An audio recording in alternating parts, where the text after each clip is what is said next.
Hello, what is up guys, I'm here today, back with another Black Desert video. Today's video, we're going to be taking a look at all of the patch notes, updates, and all the cool events that you want to take advantage of from the most recent update on December 30th of 2020. A lot of cool events and a lot of awesome things, so quickly before we get into it, if you're new to the channel, new to Black Desert, or you've been watching the videos on the channel and you have not subscribed already, please consider it. Helps to grow my channel, you'll stay up to date when new content does come out. Anyway, without further ado, let's get into it, and let's talk about the first event, which is not actually live yet. It goes live on January 1st, and it only goes January 1st to January 2nd, so I want to make sure you are aware of it and don't miss it, so mark your calendar. You're going to need to head over to Velia, which is over here on the map, first area you come to in the game. Look for this little pier that is jutting out over the water here that overlooks everything. So you have to go up the hill to find it, and you're going to see a bell sitting here, as well as the NPC Laura. On January 1st, your Black Spirit will have a quest. This quest is Event Wish Lantern. It is accepted from the Black Spirit, and it involves speaking to this Laura that is located by this bell. It will then send you on a series of quests that are ultimately going to culminate with a Kaffir Stone and Kronstone bundle, which has between 50 and 100 pieces of each. And there's a memory fragment bundle as well. I can't read. So lots of free crap just for talking to this NPC on January 1st to January 2nd. One day only right there. Now, sticking in the same area, this bell overlooking the water here in Velia, while you're out grinding, you're going to get these joyful pouches of fortune. These pouches can be brought to the same NPC Laura, which is located right here by this bell. This NPC Laura right in front of me. These pouches can be exchanged for contribution EXP, some gold bars, and one of the following three buffs, either item drop rate, skill EXP, or life EXP bonuses. That's a once per day quest, and it'll be available January 1st through January 5th. So once again, not starting yet, starting in 2 days.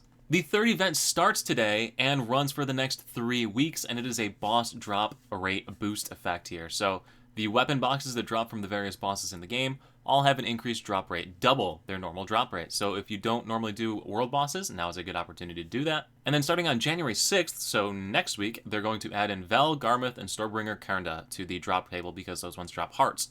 So for 2 weeks, you get the drop rate increase on the hearts. For 3 weeks, you're getting the drop rate boost on all of the weapons. Also, during this entire 3-week period, the Belongings of an Adventurer also has a double drop rate. So yeah, pretty solid time to do world bosses if you haven't been doing them. Do know that none of this applies to the Nightmare versions of the bosses. So Nightmare, Xarka, and Bloodstorm Nouvert, basically. Because the Karnda does get the increased drop rate in a week from now. And the final event is an AFK Training Event. So if you've ever done AFK Training before, you basically find this NPC, Jamie Drucker, you buy some books from him, and you sit here and attack a Scarecrow for hours and hours and hours, and you get a little bit of EXP. So it's an AFK Training Event. Now, if you go to the Pearl Shop instead of talking to that NPC, in the Silver Event Items section, you will see all of the AFK Training books for half the cost of which you can buy them from that NPC. So basically half off on your AFK training, and they're going to provide a 50% bonus to your AFK training results, either EXP or skill EXP, whichever one you're training. The event is running for 2 weeks, so from December 30th through January 13th. And that's pretty much going to do it for all of the events, so now let's take a look at the important stuff from the patch notes that you'll want to take advantage of. And the first thing you're going to notice when you open up the patch notes is that there's an essay in blue font here that is probably longer than my senior thesis was for college, explaining the new combat assistance and aim assistance thing and all the stuff that people have been complaining about. There are 2 changes with it, that they're reducing the auto-aiming impact while using grappling skills in PvP, and they're adding a delay when you use skills in PvP as well to try and appease the PvP players. How much this actually changes it, I have no idea. As you know, I'm a life skiller. So anyway, if you're a PvPer, you might want to check this out and see why they decided to add in the skill. And if you're not a PvPer, you can watch them commit seppuku right here in this paragraph. Moving into the first information in the patch notes, you're going to want to have this bookmarked and log back in on January 1st once again to get this web code. Of course, I'll probably post it in my Discord as well. So if you are already a member of my Discord, feel free to stop in and join it. You'll have until January 8th to claim the code. There are a lot of class changes as well, so I would recommend looking through your class and figuring out what skills have been impacted and changed here. I know personally my Musa got a nice little buff, and I'm pretty hype about that. But there's a ton of changes, and the only ones I'm actually going to point out is because there's probably a lot of people that are playing it right now, and those are on the Nova.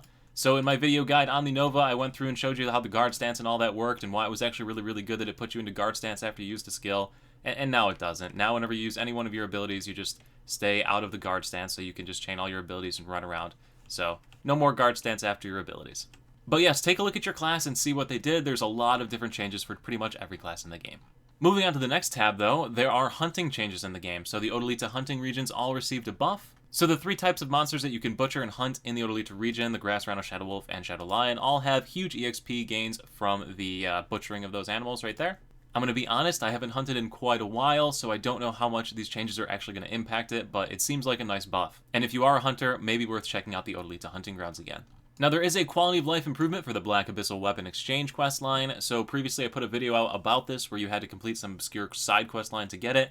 Now, just for completing the Medea sideline, you can actually exchange the Black Abyssal Weapon. So there's no reason to go out of your way now, which is nice for people making new characters next season or the next time you make a new character. On your season character, there are a new series of quests that provide you with a little parrot-looking pet. They can be obtained during the Valencia quest line. So if you wanted to continue playing your season character through the Valencia quest line, you got these 4 quests right here. They're viewed at the Suggestion, Advanced Support, Loyal Companions. It's right near the top of this quest line. New grinding quests have been added for season character exclusive rewards here, so grinding into Sheer Ruins, Pretty Cave, Oregon Nest, Taptar Plain, Basilisk Den, Road Salt for Mine, Pilicu Jail, Navaran Steppe, Mansion Forest, Forest Renaros. Those regions all provide you additional upgrade materials used on a season character when you grind in those after killing a certain number of mobs. They do require you to be level 60 for the majority of them though. Now, next up are some more free upgrade materials you can get on your season character, and they require you to head on over to Velia. So if you go to Velia, all the way at the edge of the dock, way above Velia right up here, this dock, talk to the NPC Croy, and go to the option that says Quest.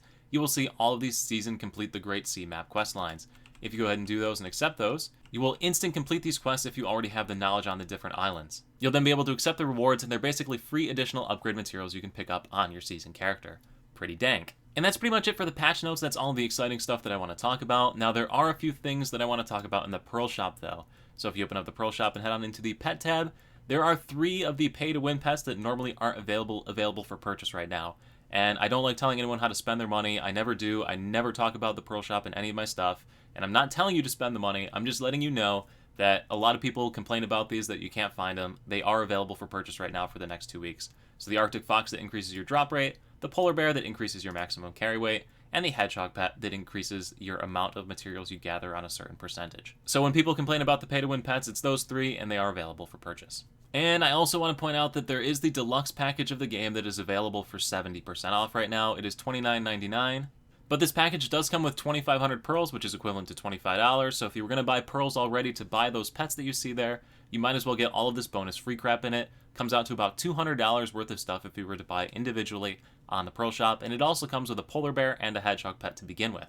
Once again, I don't like telling anyone how to spend your money. I'm just trying to show you that if you were thinking about buying it, there's a pretty efficient way to do it right now. This isn't sponsored content. I don't get paid by Black Desert to do anything. I'm just letting you know that the options exist. Also, probably because you're wondering if you do decide the package if you already own the game, I have the Steam version of the game. In order to claim the package after you already own the game, if you go to the Community tab, then you go to the Redeem button, you will see the deluxe package bundle listed right here. You just have to click the available button and apply the code. After that, it'll be in your in-game mail, which is the B key on the keyboard. You'll see all of the different rewards that you picked up from that bundle. But anyway, guys, that is going to do it as far as this video is concerned. If this video is going to help you to progress in Black Desert, do let me know in the comment section below. If you have ideas for other videos and guides you want to see on the channel, please let me know.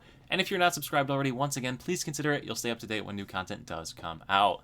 Thank you all so much for watching. I will see you at the next live stream over on Twitch, the next YouTube video, or wherever I happen to see you. Dice.